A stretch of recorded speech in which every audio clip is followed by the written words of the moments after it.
இது மகிமை நேரம்.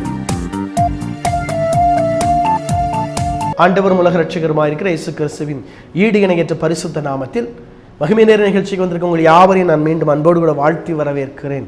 இந்த நாளில் யோவான் எழுதின சுவிசேஷம் 6ஆம் அதிகாரம் 5ஆம் வசனத்திலிருந்து 13ஆம் வசனம் வரைக்கும் ஒரு சம்பவத்தை நாம் வாசிக்கிறோம்.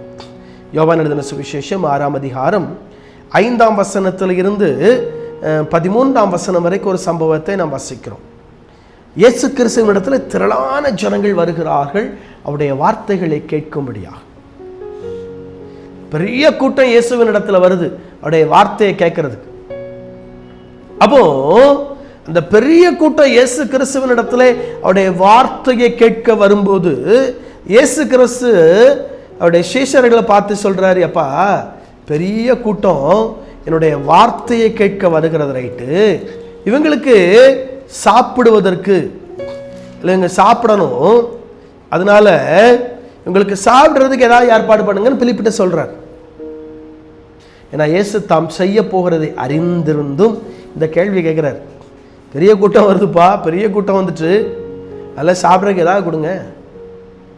வாசிக்கிற 6ஆம் அதிகாரம் 7ஆம் வசனம். பிலிப்பு அவருக்கு பிரதித்திரமாக, இவர்களில் ஒவ்வொருவருக்கும் கொஞ்சம் கொஞ்சம் எடுத்துக்கொண்டாலும் 200 பணத்துக்கு அப்பங்களும் இவர்களுக்கு போதாது என்றான். கொஞ்சம் கொஞ்சமா எடுத்துக்கிட்டாலும் 200 பணம். ஏன்னா 200 பணம் அப்படின்னா யூதருடைய ஒரு நாள் வேலைக்கு ஒரு பணம். ஒரு நாள் வேலைக்குன்னா ஒரு பணம். அப்போ 200 நாள் வேலை பார்த்த பணம் 200 பணம். 200 நாள் வேலை பார்த்த பணம் தான் 200 பணம். அப்போ 200 பணத்தை செலவழிச்சாலும் காணாதே.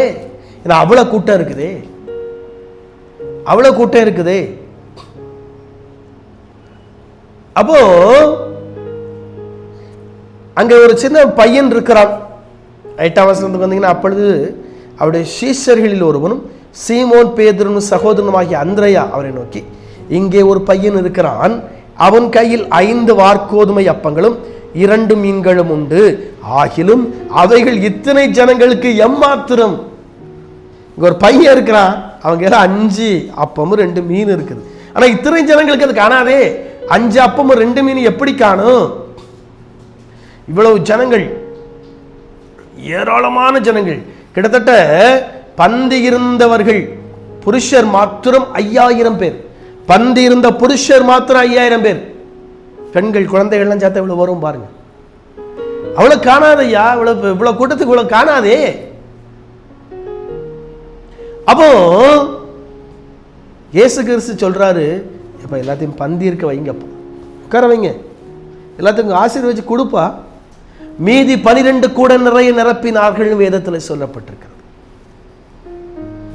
இயேசுவுக்கு தெரியும். என தெரிந்திருந்த அந்த கேள்வியை கேட்கிறாரு, நீங்களே ஏதாவது ஏற்பாடு பண்ணுங்க, சாப்பாடு வாங்கி கொடுங்க. முடியாத ஆண்டவரே, எவ்வளவு பெரிய கூட்டத்துக்கு எப்படி வாங்கி கொடுக்க முடியும்? எப்படி வாங்கி கொடுக்க முடியும்?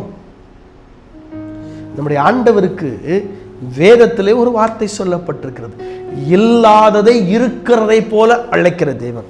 இல்லாததை இருக்கிறதை போல அவர் அழைப்பாராம். இங்க 5 மீன் 5 அப்பம் 2 மீன் தான் இருக்குது. 5 வாற்கோதுமை அப்பம் 2 மீன். ஆனா இருக்கிறது 5000த்திற்கு அதிகமான பேர். புருஷன் மாத்திரம் 5000. 5000த்துக்கு அதிகமான பேர் இருக்கிறாங்க. ஆனா இங்க இருக்கிற 5 அப்பம் 2 மீன். இயேசு சொல்றாரு, எல்லாரையும் உட்கார வை, எல்லாரையும் பந்தி உட்கார சொல்லுப்பா, எல்லாரும் லைனா உட்கார சொல்லுப்பா, ஆசீர்வதிச்சு எல்லாத்துக்கும் கொடு. கொடுக்க கொடுக்க அது குறையாம வந்துகிட்டே இருக்குது. ஏன்? அங்க இல்ல, ஆனால் அங்க இல்லாததை இருக்கிறதை போல அழைக்கிற இயேசு இருக்கிறார். அவர் இருக்கிற இடத்துல குறைவு இருந்தாலும் அது நிறைவாய் மாறிவிடும். குறைவு இருந்தாலும் அது நிறைவாய் இயேசுவால் மாற்றப்படும். அங்க குறைவு வராது. இயேசு இருக்கிற இடத்துல குறைவு வராது. இருக்கிறது வந்துகிட்டே இருக்கும். எல்லாரும் சாப்பிட்ட பிறகு 12 கூடை நிறைய மீதி எடுத்திருக்கிறார்கள். மீதி வந்திருக்குதுங்க. இயேசு உங்க வாழ்க்கையில் இருந்தா மீதி எடுக்க வைப்பார். நீங்க வாங்குகிற வருமானம் மீதி எடுக்க இயேசு வைப்பார். ஏன்னா அவர் வல்லமை உள்ள ஆண்டவர், அவர் மகத்துவமான ஆண்டவர். எனக்கு ஒரு ஊழியரை ஒருவரை தெரியும், இயேசுவுக்காக ரொம்ப வருஷமாக வல்லமையாக ஊழியம் செய்த ஒரு ஊழியர். அவர் என்ன செய்வார்னா, ஏழைகள் மீது ரொம்ப அக்கறை கொண்ட ஒரு ஊழியர். தனக்கு கிடைக்கிற ஊழியத்தில் இப்போ பணத்தில் ஏராளமான பேர் ஏழைகள் கொடுத்துட்டு போயிடுவார். இன்னைக்கு இல்லை, ஆண்டவரோடு கூட இருக்கிறார். ஆனால் அவனுடைய பிள்ளைங்க வாழ்க்கையை பார்த்தீங்க அப்படின்னா, இன்னைக்கு அவங்க பிள்ளைங்க ஊழியத்துக்கு செய்கிறத பார்த்தீங்கன்னா அதிகமாய் அந்த அளவுக்கு கர்த்தர் ஆசீர்வச்சிருக்கிறார். ஏன்னா அவனுடைய தகப்பன் செய்த அந்த மகத்துவமான காரியம். கர்த்தர் இருந்தார், ஆனாலும் ஏழைகளுக்காக அவர் கொடுத்தார், கர்த்தர் ஆசீர்வச்சு. இன்னைக்கு உங்க வாழ்க்கையில குறைவு இருக்குதோ? இல்லை, நிறைவாக்குகிற இயேசு உங்களோடு இருந்தால் அந்த குறைவு இயேசு நிறைவாக்கி உங்களை ஆசீர்வதிப்பார், நிறைவாக்கி உங்களை ஆசீர்வதிப்பார். கேளுங்க, ஆண்டவரே என் வாழ்க்கையில என்ன குறை இருந்தாலும் சரி, அதை நீர் எனக்கு நிறைவாக்கித்தார் ஆண்டவரே.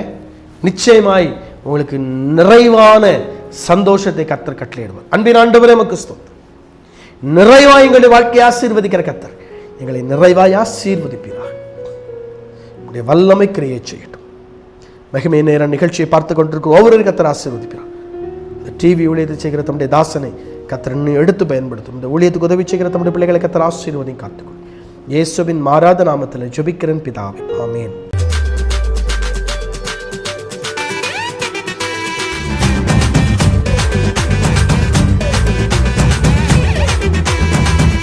மகிமை மகிமை மகிமை